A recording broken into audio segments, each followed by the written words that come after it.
Sorry. Okay, so here you see the schedule for the rest of the day. So it will be 2 sessions of 45 minutes each. And in the first one will be very related to what Jürgen was talking about this morning. And I realized he promised a lot of what I was going to show and talk about. Unfortunately, I will not be able to deliver on all of it. I will only show the Cuda example. I think maybe we can do some extra stuff on the fly if time allows. And then in the second session, we are going back to containers. So this will be an extension for what Sabri was talking about yesterday. But now moving on to doing a bit more HPC related, so truly HPC related containers using MPI and GPU.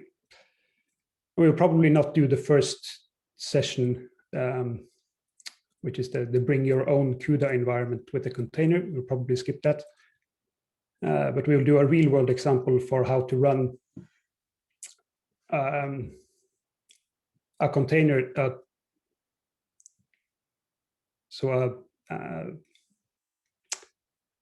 a high performance container example using both MPI and Cuda.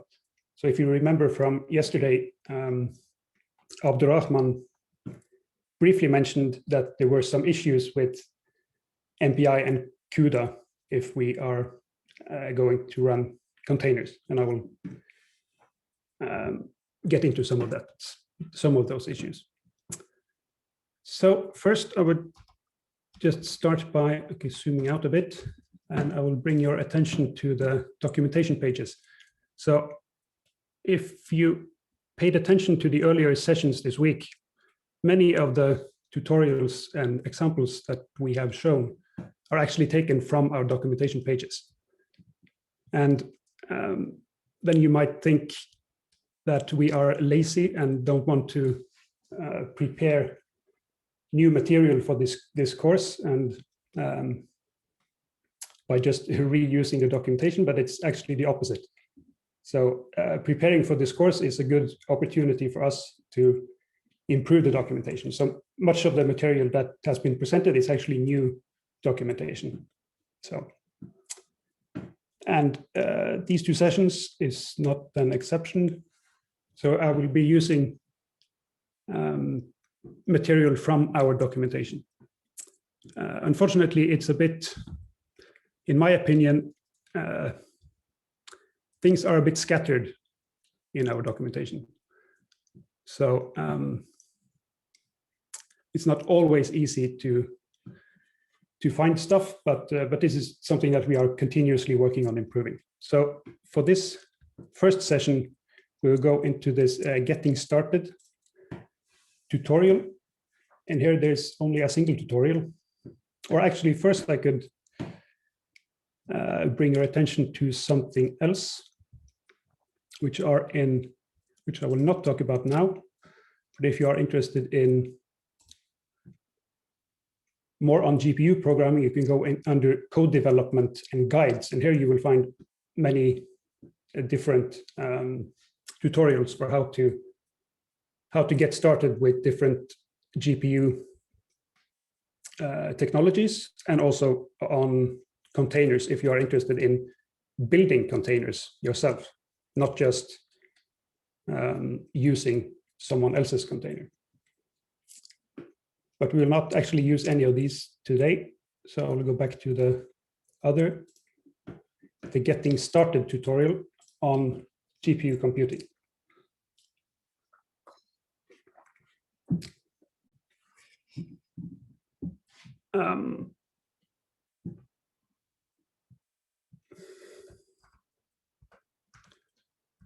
Okay, zooming in a bit.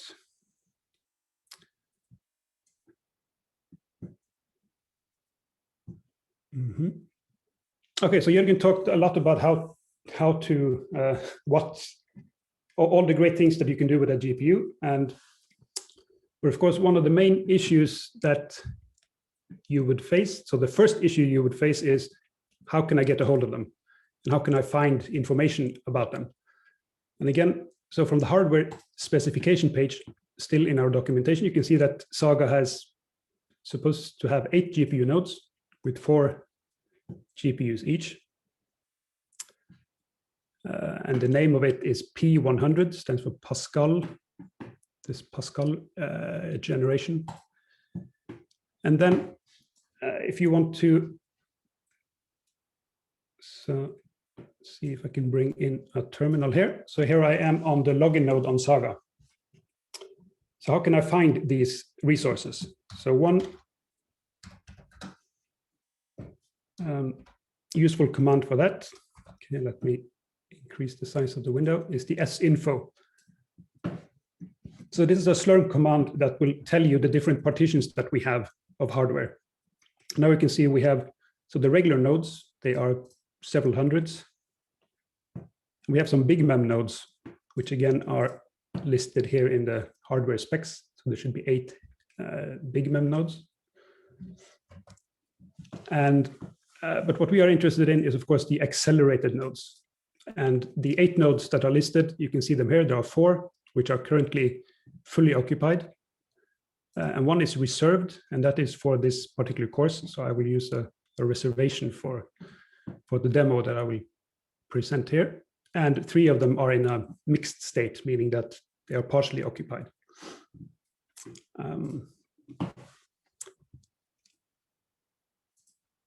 Okay, and then how to access these and how to run calculations on these nodes. Jürgen showed some examples from Slurm, and you can see here, again in the documentation, that what you need to specify is the partition, which is the accelerators, and the number of GPU nodes that you want.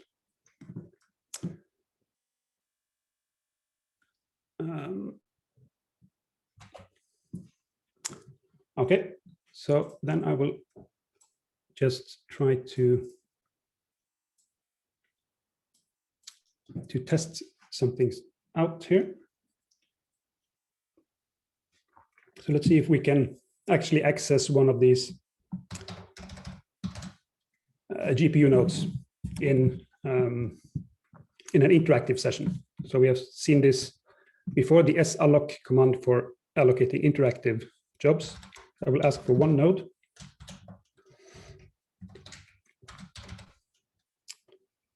Or actually 1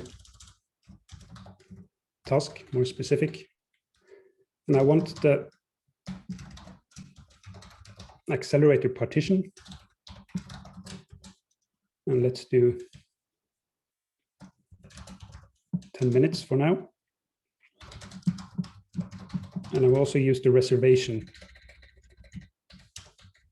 that we have for this particular course. And I can also mention, I don't expect type along on this these 2 sessions. So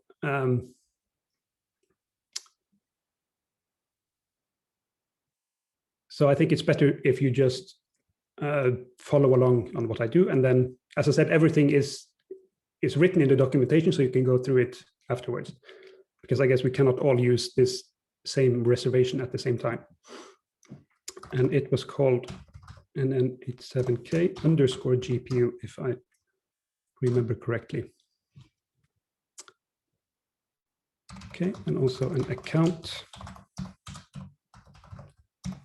Let's see if we can get in. Should be tasks, memory.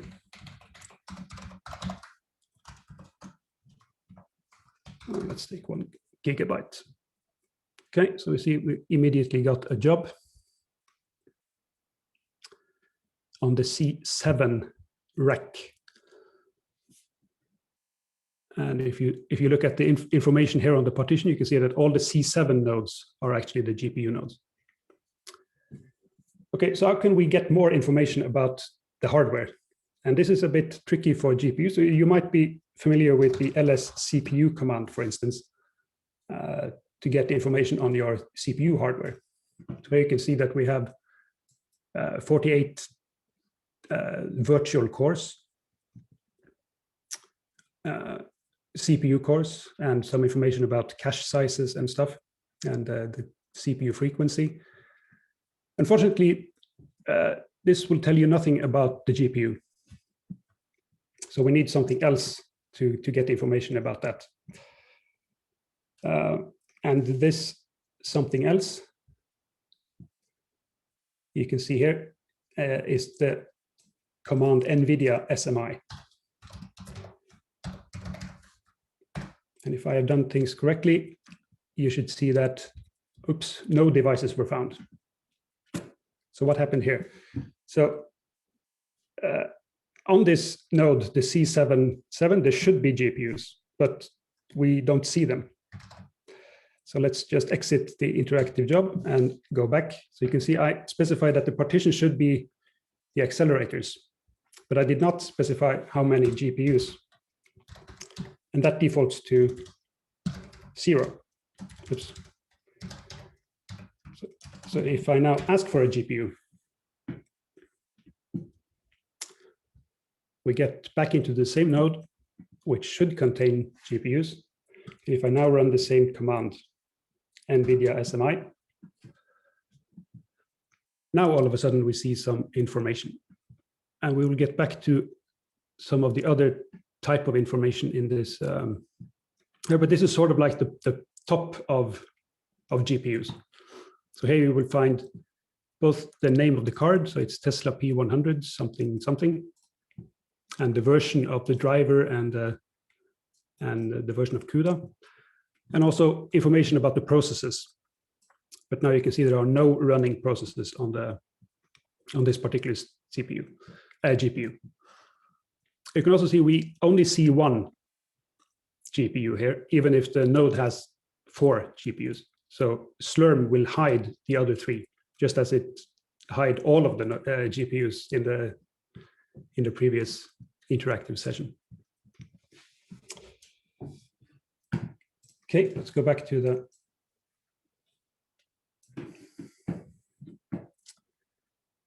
tutorial page and see what's next. Right, so that is more or less what I wanted to show about how to get the GPU resources from our systems, and this should be the same also on Betsy. So then let's move on to actually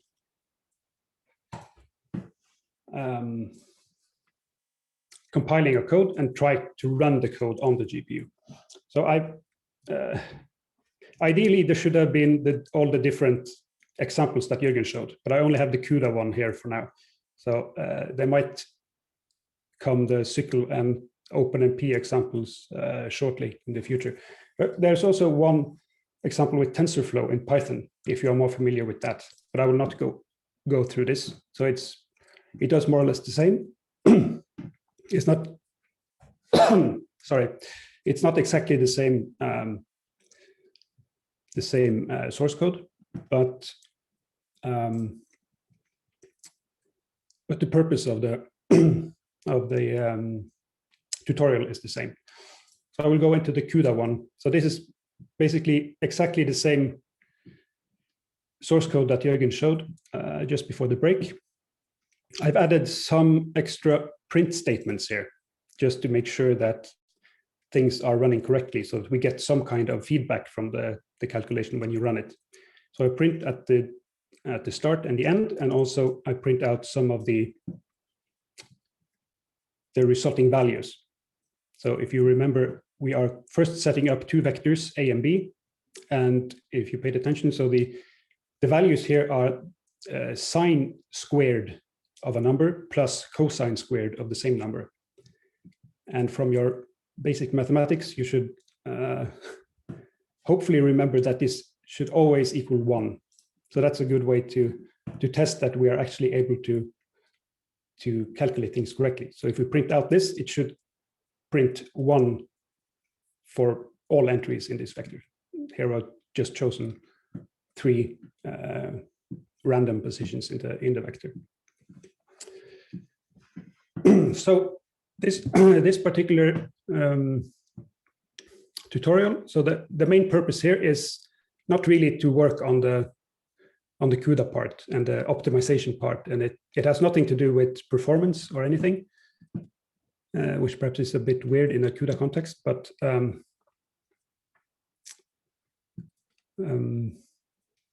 the main issue here is that we want to show is how can I compile a Cuda program.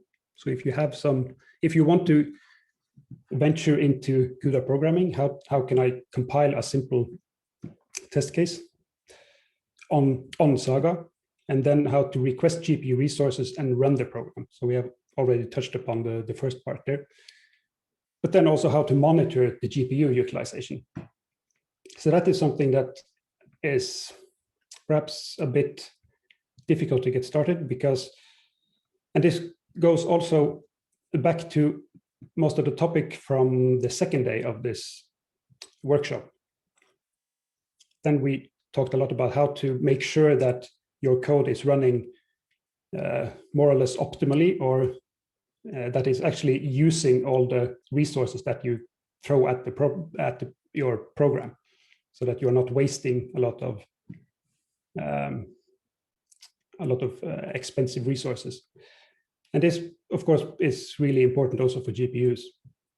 So we show some tricks on how to monitor and how to make sure that your job is actually running on the GPU. Because as Jürgen said, most of the GPU technologies that we use, they will have some kind of fallback option. So at least OpenMP and I guess OpenACC and SYCL will also compile a CPU-only fallback option for your program. In this case, actually, Cuda will not. So we will only be able to run this code on a GPU, as we'll see.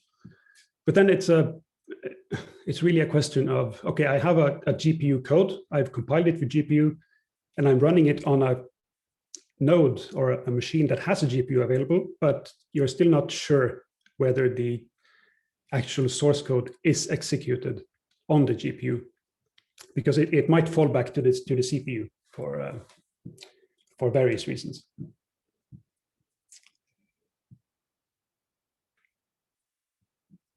Okay, let's see. So step one, let's see if we can actually make this work. So again, we are now at the Saga login. I'll just make this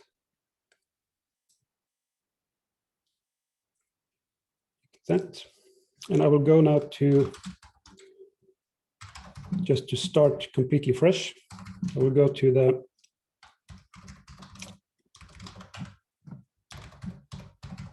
project.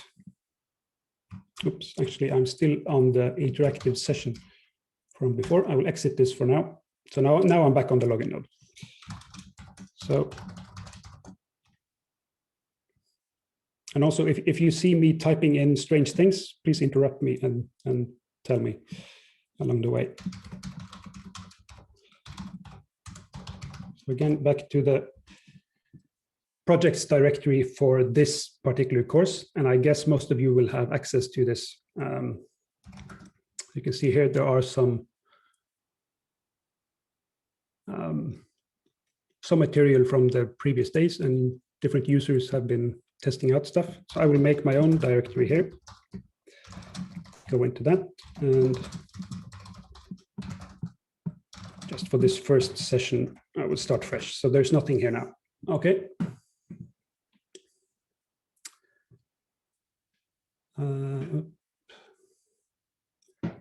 Right. So in order to compile a code, a Cuda code on Saga, so what do we need? What tools do we need? Actually, it's sufficient. So if we do a module avail with Cuda, you will see here some Cuda tool chains. And there was a question in the previous session about what a toolchain is. And then basically, so if we look at the FOSS Cuda, so 2019 version, for instance, you can see here that loading that module, it's sort of a meta module, so it will load many different things. So what you get with these tool chains is typically some compiler. So here GCC 8.3, you get a Cuda library of one particular version, and some other versions. I don't know what this NCCL, probably some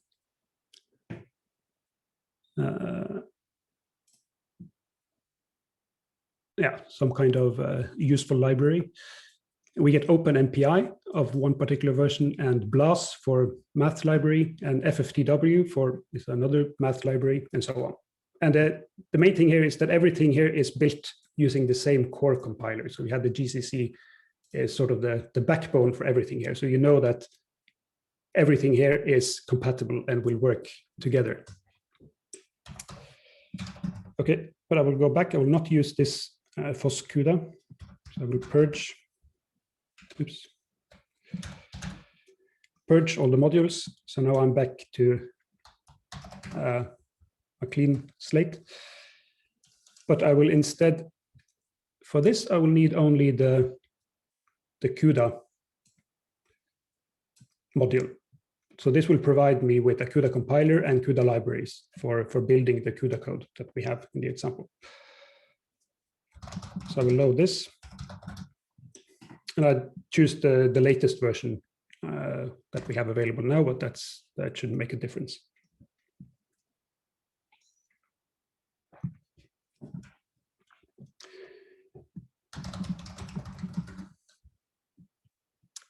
Okay, so now you can see we got a core compiler and some Cuda stuff. Okay, and from this compiler, we can see that we get the NVCC, which is the NVIDIA Cuda compiler. And we got it with the version that we wanted, 11.1. So this is what we will use to compile our Cuda code.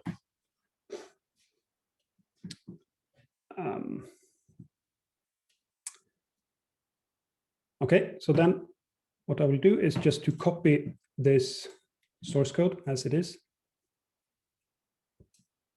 Copy the entire thing. And again, I will. I hope you're not typing along and get stuck in Vim, but I will use Vim for this. So we have call it vec add Cuda, and the .cu extension is probably important for the Cuda compiler. We'll add that. Okay, so sluggish login node on Saga. Okay, so here's the code. And I will not make any changes to it now. So just keep it as is. But again, I did make some changes from what Jørgen presented, just these print statements. Otherwise, it should be the same. Okay, so then let's try to compile it and see what happens. So the compilation command, you can see there, NVCC. And the name of the file, so vec-add-cuda.cu, and I will give it a name so that it won't fall back to the boring a.out. So I will call it the same without the extension. And now I will not add any compiler flags. I don't know how often one would have to do that. Jørgen, do you have any comment on this? Is it necessary to give optimization flags for NVCC? Yes, in the same way as you do with GCC or Clang, this will build the most basic version of this code without optimizations, but you should and could add O3, O2, all of that stuff. Yes. How about other stuff? I guess, so for compiling GPUs, it's often important to specify the architecture that you compile against. But since we are using now the cluster installed Cuda compiler, so from the module that we have officially on the Saga cluster, I think that is built into the compiler when it was built. So we don't have to specify it here, if I'm not mistaken.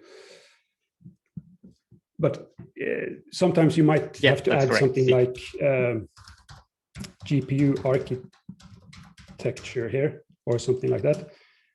And if you encounter this, it can be a bit difficult to figure out what to put on all of these, but you have to dig in deep into some data sheets for the hardware that you have. But at least for Saga, this should be SM60. I won't try to explain why. Architect, is that correct? Okay, so I can just do that just to make sure, but it shouldn't make a difference here. Okay, so once we have compiled, we now have an executable here that we can try to run. And if I'm a bit careless here and I try to run this now on the login node, you will see that we enter the main function, but then it segfaults. And why does it do that? Well, basically, as I briefly mentioned, this particular Cuda code has been written specifically for Cuda and for NVIDIA hardware, which means that this function call here, the add, this weird add function, really does not have any fallback for CPU execution. So it will only work if you have hardware that supports this, this Cuda kernel to be executed. And we don't have that on the login node. So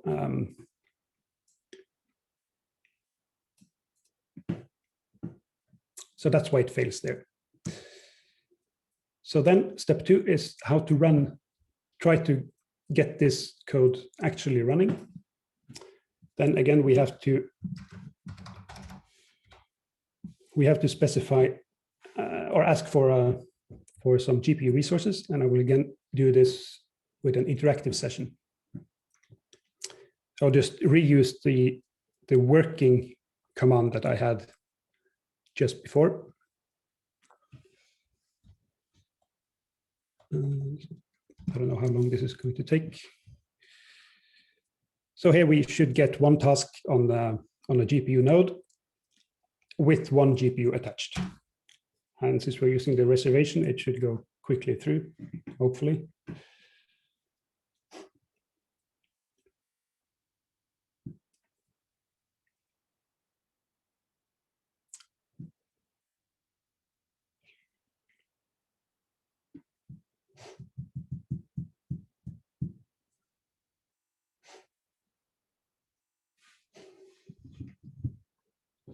There is some slow response on Saga today.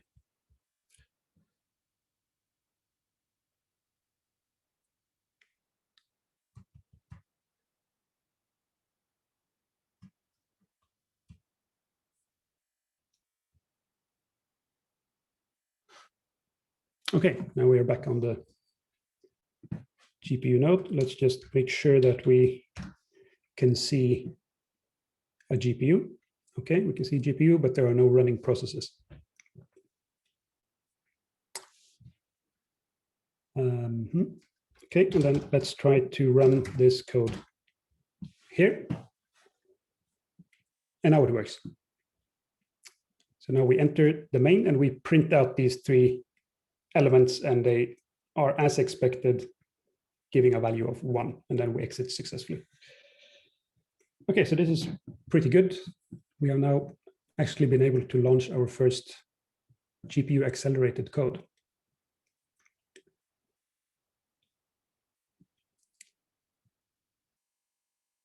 Okay.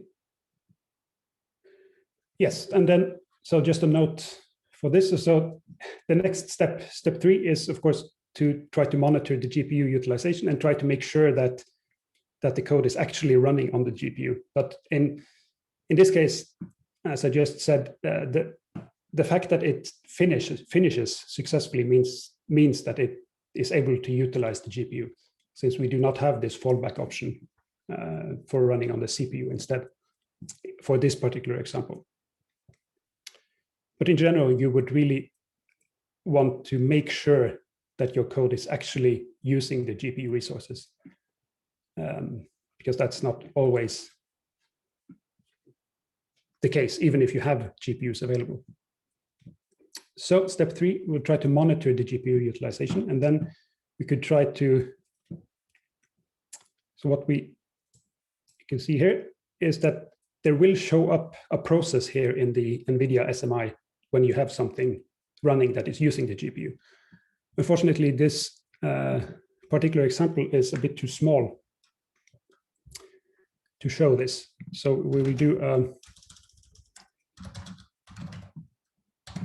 very simple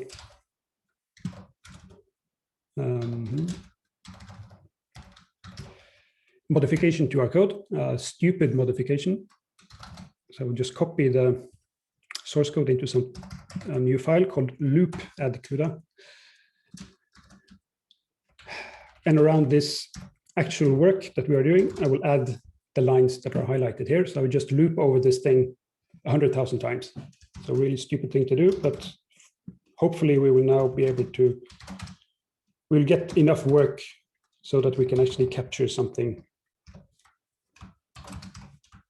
from some statistics from the job. And here, important, we also need to include this synchronization step inside this loop. Otherwise, it will lead to data races and write over itself without, or actually, it might not be a problem here. So this is only a read. No, it's a write data race. So that would be bad probably. But now we keep it inside, so it will do one of these loops at a time. Okay.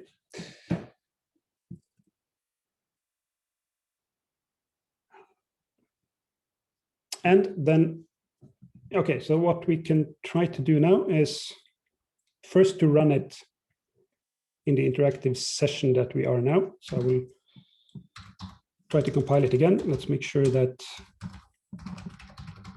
we still have the Cuda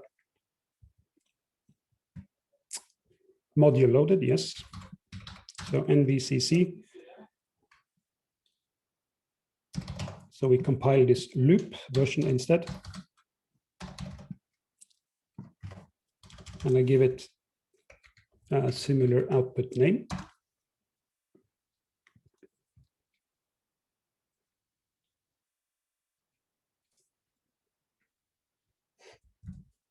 And actually what I will do now, I will open an extra terminal and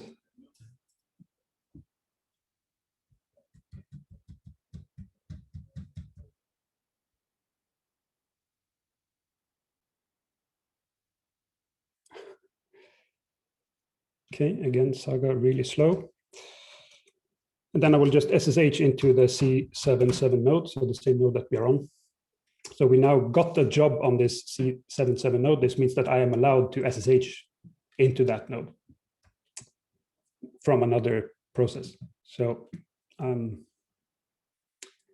okay, so now I'm on this node, and if I now run, yep. It seems that you might have been a bit quick in your loop add Cuda example. I see NVCC complained a little bit. So I think you have some C++ errors.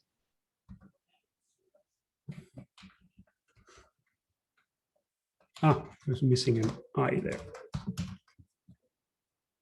Okay, hopefully that will work. Okay, back to this. I will run this NVIDIA SMI.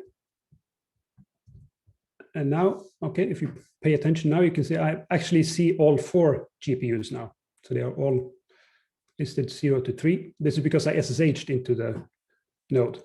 Then you don't have this Slurm hiding of hardware. So when I get a job through Slurm and ask for 1 GPU, I will only see one of them in the SMI. But now since I SSH'd into it, I actually see all of them. But that's a minor detail. Okay, one point here. So unlike top, so if you run top for the CPU information, this is continuously updated. So you will get some information real time. This is not the case for NVIDIA SMI. So we need to, we'll just do a poor man's update of this, it will print out every 2 seconds, maybe a bit too.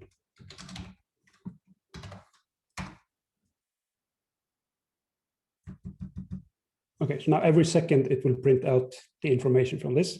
Okay, so now the compilation succeeded. And let's try to run it. Hopefully it will run. And let's see. Okay, so now we are actually using, okay, it was a bit too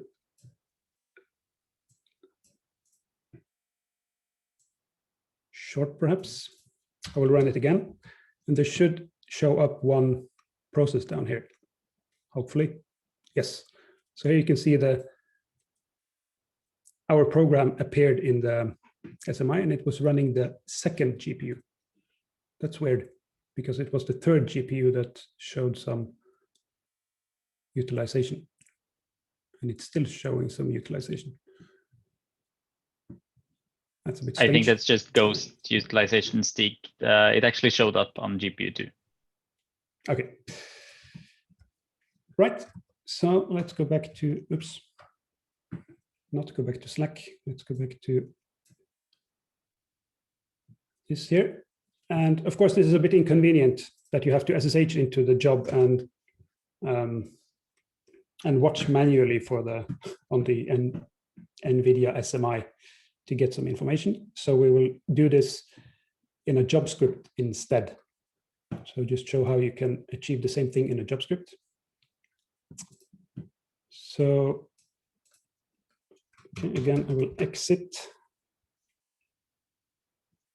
the interactive job. And we are still now in the, oops, got a core dump before.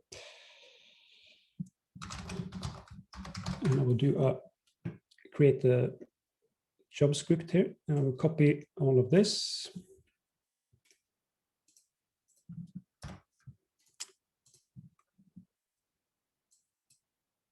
Okay, so here you can see, okay, I need to set the account as before. And we ask for, okay, 5 minutes, and actually it doesn't tell how many tasks, but that's not a problem because it will default to 1 if you don't give it. Then we load the Cuda module inside the script, and we also compile the code first here, just to make sure that we have the latest version of the code, and then I will run it. Stig, maybe you want to Yes. put reservation? Ah, thanks. So if we add this GPU reservation as well. Okay, so then I will just try to submit this. Oops. All right.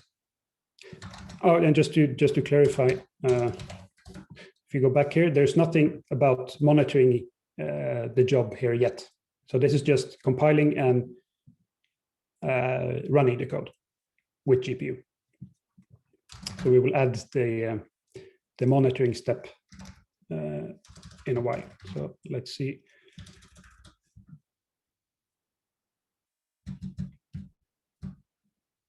Okay, so it's running. It will take some time because the compilation step is a bit slow.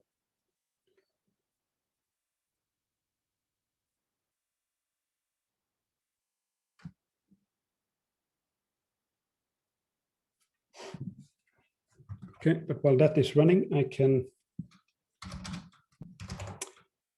start working on the monitoring script. So I will copy the run script to something called monitor.sh. That is again arbitrary. It's just the name of the job script. And then, oops, go back to the code here, and I will add these lines, which look a bit scary, perhaps. But you can see we are still using the NVIDIA SMI tool.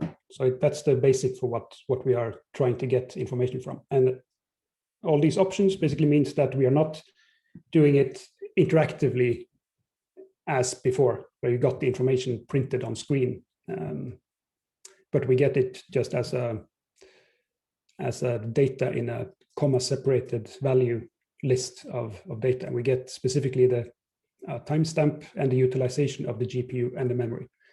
And then we write this into a file called monitor dash, and you get the job ID with the CSV. And some more details on the other stuff here is just, so this will, if you don't specify anything else, this will just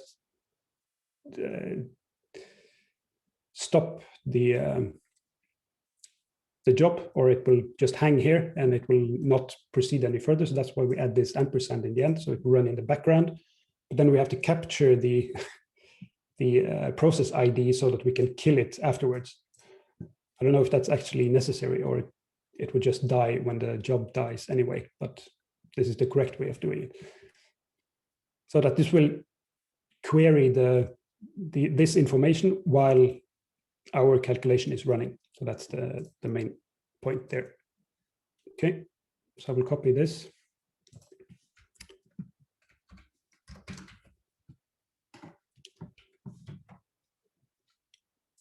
As well as this.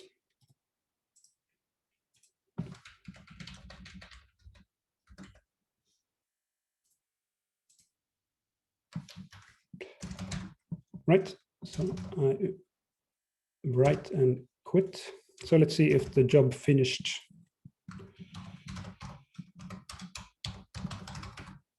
Yes. Okay, so let's have a look in the Slurm output to see if it finished successfully. So it just prints out the loaded modules, that's fine. And you can see that it ran and produced the expected output. And the actual calculation ran for 6 seconds. So that should be enough to capture. So you can see here that we get information every second. That's what this loop equal 1 means. So that should be enough to capture some information. Okay, so let's try to submit the monitor instead. Okay, I see now we are approaching the end of this session at 11:45. So we'll just quickly have a look at what we get out of this this job when it finishes. Already finished. There must have been something wrong, perhaps. So no, it worked fine. So you can see it actually ran a lot faster in overall. So all the meta stuff was much faster on the second run. So let's have a look in this monitor file. So here you can see we get this utilization information printed at every second throughout the calculation. And in the end, so this is where the code is actually running. So you can see that it has actually been utilizing some GPU resources, this job. So this can be useful if you are, so if you ever encounter any